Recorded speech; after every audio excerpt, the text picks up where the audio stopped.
Welcome to The Explainer. Today, we're diving into a worldview that flips our whole understanding of power completely on its head. It argues that the real leaders shaping our world aren't the ones we see on the ballot. So, who is really in charge? Just think about this for a second. What if the entire political system we follow, the elections, the debates, all the laws being passed, is really just a show? What if the real decisions, the ones that actually shape our lives, are being made somewhere else entirely? That's the really provocative question at the very heart of this whole idea. The core idea here is that the people we call politicians are essentially just placeholders. They're part of a system they don't truly control because, as this argument goes, our very definition of what a politician is has been wrong for centuries. And if you want to know just how radical this idea gets, take a look at this quote from the source material. This isn't just a critique of a few bad apples. It's a flat-out rejection of the entire system. It's claiming that the right kind of people simply aren't in those seats of power to begin with. Okay, so if elected officials aren't the real politicians, then who is? This is where the framework starts to rebuild our definition of power right from the ground up. So first up, we have the direct public figure. You can think of this person as a kind of modern-day chieftain, someone who builds and leads their own organization, their own tribe, if you will. They're directly responsible for their people, and, this is crucial, they aren't an employee drawing a salary. Their power comes from what they themselves have built. And on the flip side, you've got the indirect public figure. Now, this is pretty much anyone who works inside a system that already exists and gets a salary. See, their authority is something that's given to them by an organization. They didn't generate it themselves. At the end of the day, they're an employee. And this is where that distinction becomes absolutely crystal clear. A CEO who built their company from scratch, that's a direct public figure, a true politician in this view. But even a four-star general who has immense authority is considered an indirect figure because they're a salaried employee of the state. It's not about the level of power, you see, it's about the source of that power. So this brings us to the core thesis. If we go along with these new definitions, the only logical conclusion is that the world's real politicians are the titans of industry, the heads of these massive corporations.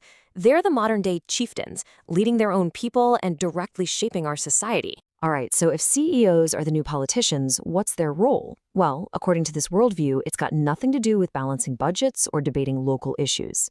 Their stage is much, much bigger. Their true arena is international politics. They operate on a global scale, where their decisions create global consequences.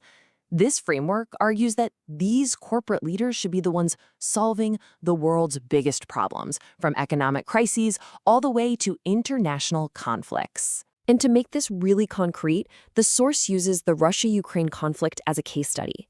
It controversially calls it a dispute that spiraled out of control for one specific reason, because the real politicians, the corporate leaders, failed to step in. The claim is that the whole thing could have been prevented. And here we get to what might just be the most audacious claim in this entire worldview, that just two companies, Samsung and Hyundai, could have enough power to end the conflict all by themselves. How? How could they possibly do that? Well, the idea is that their massive technological capabilities and economic resources could be used to help both nations in such a fundamental way that the original reasons for the conflict would just become irrelevant. They could offer solutions that military force and traditional diplomacy just can't. But this all leads to a really obvious question, doesn't it? If corporate leaders have this kind of world-changing power, why aren't they using it? And this brings us to the central paradox of this whole framework. Exactly. It's a huge paradox. We've just laid out this case that CEOs are the true global politicians with the power to literally end wars. So why are these conflicts still raging? Is the whole idea wrong, or is there another piece of the puzzle we're missing? The answer, according to the source, is actually pretty simple, but it's also incredibly profound. The problem isn't a lack of power or technology or money. It's a lack of wisdom.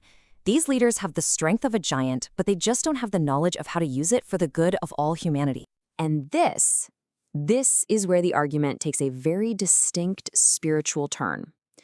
The reason for this lack of wisdom, it says, is that these powerful people have never met a true teacher, a guide who can show them how to use their immense power the right way on the world stage. So this brings us to the final and maybe the most important piece of this entire worldview. If the problem is a lack of wisdom, well, the solution has to be a teacher who can provide it.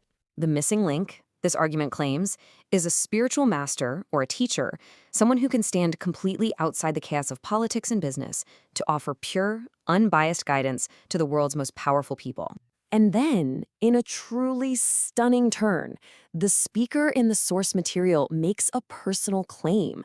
He identifies himself as this very teacher, saying that his purpose is to guide the world's true leaders and give them the wisdom they so desperately need. So what would this teacher's job actually be? Well, it's incredibly specific. To directly advise world leaders, and it names figures like Putin, Xi Jinping, and Trump, and give them a practical blueprint for how to govern.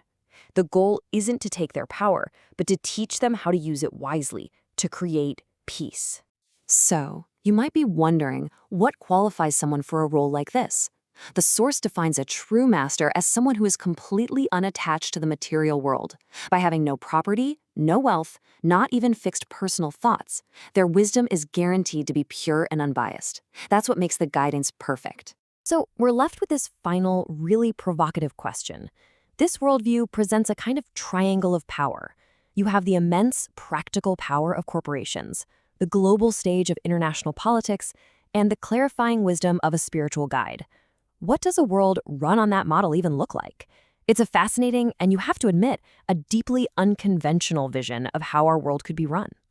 Thanks for joining The Explainer.